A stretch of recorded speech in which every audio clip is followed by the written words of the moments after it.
అనేది ఏంటంటే ఈ ఫస్ట్ ఇప్పుడు నమోదైన ఈ డెస్ట్రాయ్ ఎఫ్ఐఆర్ మీదనే ఇవన్నీ వస్తాయా లేదు స్ప్లిట్ చేయాలి. ఎందుకు ఒకటే ఎఫ్ఐఆర్ కింద పెట్టుకుంటున్నారు పోలీసులు? మరి ఎందుకు వాళ్ళకి ఎవరు అంతే సరైన కదండి, సలహా అంతే ఇవ్వట్లేదో కదా. నాకైతే అర్థం ఏ కావట్లేదు. కేసు ఆ కేసే కదా, ఖచ్చితంగా మల్టిపుల్ క్రైమ్స్ క్రైమ్స్ కదా.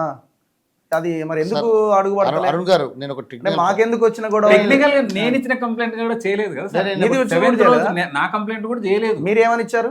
నేను కేసీఆర్ అనే వ్యక్తే ప్రధాన ముద్దాయి ఈ కేసులో, ప్రధాన నిందితుడు. ఆయననే A1 కింద మార్చి చేయాలంటే గంగాధర్ అనే ఒక సిఐతో కంప్లైంట్ తీసుకొని సుమోటో కేసు చేసిండ్రు వాళ్ళు, అంతేగాని నా కేసు చేయలేదు కదా. అంటే వాళ్ళకు స్వేచ్ఛగా చేసుకోవాల్సిన అవసరం ఇప్పటికి నాకు తెలిసినంత వరకు ఒక 100 ఎఫ్ఐఆర్లు కావాలి. ఎందుకంటే మునుగోడు ఎఫ్ఐఆర్ వేరు, మునుగోడు ఎలక్షన్లు వేరు, రఘునందన్ రావు ఎలక్షన్ వేరు, ఈ మిగతా ఈసారిది వేరు, ఇంకా ఎన్నో క్రైమ్లు అయినాయి, ఎన్నో జరిగినాయి. వాటన్నిటిని కూలంకుశంగా తీసుకొస్తే ఇది పెంట అవుతుంది. దుబ్బాక ఒకటి, హుజూరాబాద్ ఒకటి, ఫోన్ ట్యాపింగ్ ఒకటి, మీరిచ్చింది ఒకటి, అన్ని ఏ దానికి సెపరేట్ చేయాల్సిందే. ఏ ఎమ్మెల్యేకి జరిగిన అన్యాయం, ఏ ఎమ్మెల్సీకి జరిగిన అన్యాయం, కాంగ్రెస్ పార్టీని మర్జ్ చేయడానికి వాడుకున్న టెలిఫోన్ ట్యాపింగ్లు కూడా ఒక్కొక్క ఎమ్మెల్యే ఒక్కో రకంగా కంప్లైంట్లు అందరు ఇచ్చిండ్రు, కూడా ఇచ్చిండ్రు కంప్లైంట్లు ఇచ్చిండ్రు డీజీపీ గారికి. మరి ఎందుకు సెపరేట్ కేసులు చేయట్లేదో, ఎవరికి సౌలభ్యం కొరకు చేయట్లేదో అర్థం కావట్లేదు. ఇంకొకటి మీరు చెప్పండి. అంటే ఇప్పుడు నేనేమంటారన్నా, ఇన్ని ఫోన్లు ట్యాపింగ్ చేశారు, సరే సిట్టు విచారిస్తుంది, సిట్టు ఏ విధంగా ఏ ఎవిడెన్స్ మీద విచారిస్తుందో మనకు తెలియదు. వాళ్ళు దాన్ని బయట పెట్టరు.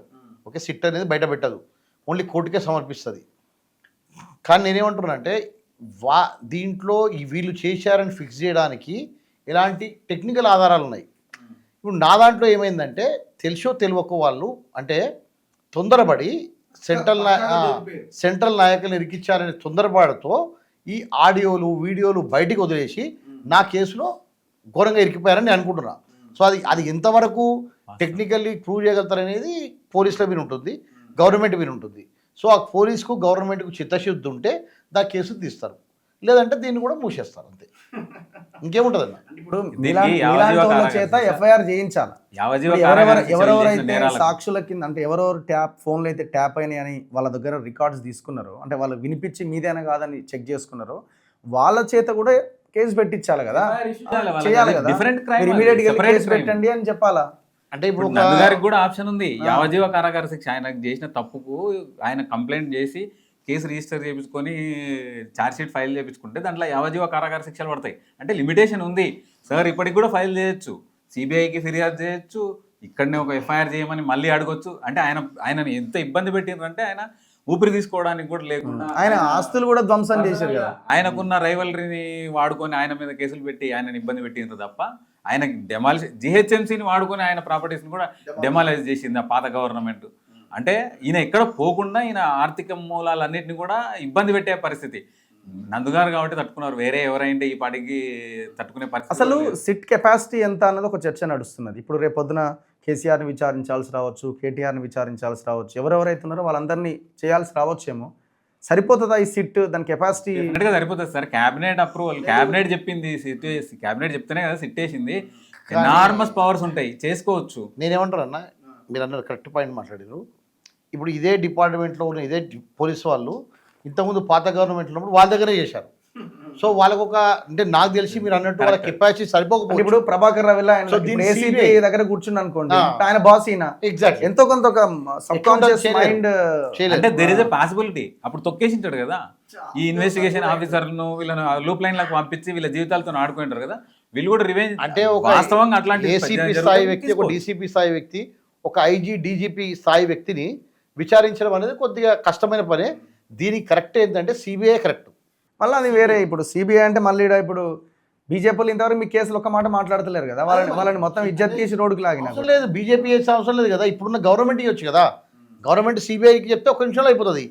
సో ఇక్కడ ఇప్పుడు మనకు సిబిఐకి రావద్దని చెప్పేది ఉంది కదా, గవర్నమెంట్ నాయకుడు అన్నాడు 2 రోజుల్లో అరెస్ట్ చేస్తా అన్నాడు. మరి వీళ్ళ కేసులో ఏం ముందుకోతలేదు కదా సిబిఐ. అంటే వాస్తవంగా సిబిఐకి వెళ్ళలేవు, ఎక్కడ నుంచైనా పట్టుకురావచ్చు. వాస్తవంగా ఇబ్బంది అనేది ఉండదు సిబిఐ చేతులకు తీసుకుంటే. మీరు అన్నట్టు ఒక ఏసీపీ స్థాయి వ్యక్తి కొద్దిగా ఇబ్బందులు అయితే ఎదుర్కొంటాడు, ఎందుకంటే పై ఆఫీసర్లు చెప్పేది వినాల్సి వస్తుంది. కానీ ఏదేమైనా ట్రాన్స్పరెంట్ చిత్తశుద్ధి ఉండాలండి, చేస్తాం ఖచ్చితంగా అన్నప్పుడు ఏదైనా జరుగుతుంది. మీరేమంటున్నారా, మీరు అన్నట్టు ఏసీపీ డీసీపీ స్థాయి వ్యక్తులే ఉన్నారు సిట్లో. సో ఆ స్థాయి వ్యక్తులు ఈ స్థాయి వ్యక్తులను విచారించడం కొద్ది ఇబ్బంది కాబట్టి దీన్ని ఒకవేళ గవర్నమెంట్కి ఇంట్రెస్ట్ ఉంటే ఏ విధంగా అయితే వీళ్ళు మొన్నేదో కేసు ఇచ్చారు కదా సిబిఐకి, అదే విధంగా సిబిఐకి ఇచ్చేసుకుంటే వాళ్ళకు విచారించే రైట్. దీంట్లో ఏమైనా political needs or problems or influence ఏమన్నా కనబడుతున్నదా మీకు? అంటే ఇప్పుడు ఈ రోజున్న ఇది మనకి ఇబ్బంది అవుద్దని పక్కన పెట్టడం, లేకపోతే ఇది మనకి ఎందుకని, లేకపోతే కాంప్రమైజ్ అనో అంటే అంటే ఇప్పుడు ఏం అర్థమవుతలేదు కదా దీంట్లో పాలిటిక్స్ ఎట్లుంటుంది అంటే ఎక్కడ మ్యాచ్ ఫిక్సింగ్ ఉండదో తెలియదు, ఎవరు లోపలికి గెలిచారో తెలియదు. మనం ఎక్కడైనా ఏదైనా ఆఫీసర్ దగ్గరికి వెళ్ళేదని చెప్పాలంటే కూడా ఈ ఆఫీసర్ వాళ్ళకి చెప్తారనే ఇది ఉంటుంది అనమాట. సో అట్లే ఏ పొలిటికల్ లీడర్కి వెళ్ళినా కూడా కాంగ్రెస్లో ఉన్న పొలిటికల్ లీడర్కి వెళ్తే బీఆర్ఎస్తో సంబంధాలు ఉంటాయి, బీఆర్ఎస్ దగ్గరికి వెళ్తే బీజేపీతో సంబంధాలు ఉంటాయి. సో అంత ఇంటర్లింక్స్ ఉంటాయి కాబట్టి ఎవరు నమ్మే అవకాశం లేదు. దీన్ని డైరెక్ట్గా సిబిఐకి ఇచ్చేసి సిబిఐతోనే కరెక్ట్గా ఎంక్వైరీ చేపిస్తే కరెక్ట్ న్యాయం జరుగుతుందని అనుకుంటున్నాను.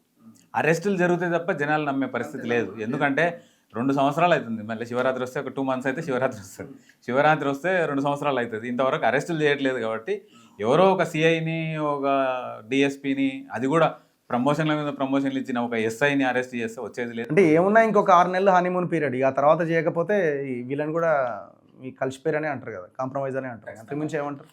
ఎనీవే థ్యాంక్ యూ అన్న, థ్యాంక్ యూ అండి, thank you very much. So మొత్తానికి ఫోన్ ట్యాపింగ్ కేసు బుసలు కొడుతుందా లేకపోతే తుస్సుమంటదా, ఏమవుతుంది అన్నది మనకి ఇంకొక కొద్ది రోజుల్లోనే బయటపడే అవకాశం కనబడుతున్నది. కానీ జనాలు మాత్రం చాలా ఆసక్తిగా గమనిస్తున్నారు.